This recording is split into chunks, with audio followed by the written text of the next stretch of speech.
कुंवार लड़का के इज्जत सिर्फ अगुए के अगाड़ी रहले, बाकी गांव समाज त इज्जत देवे से सफाई इनकारिए देवले।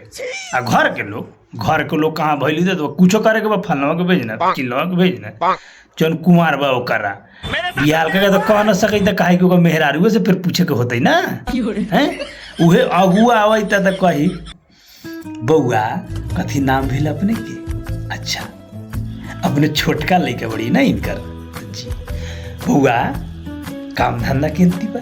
आ उहे गांव समाज के लोग ए छोरे सुंदर फलना भाई के तू छोटका छोड़ा चाहिए ना।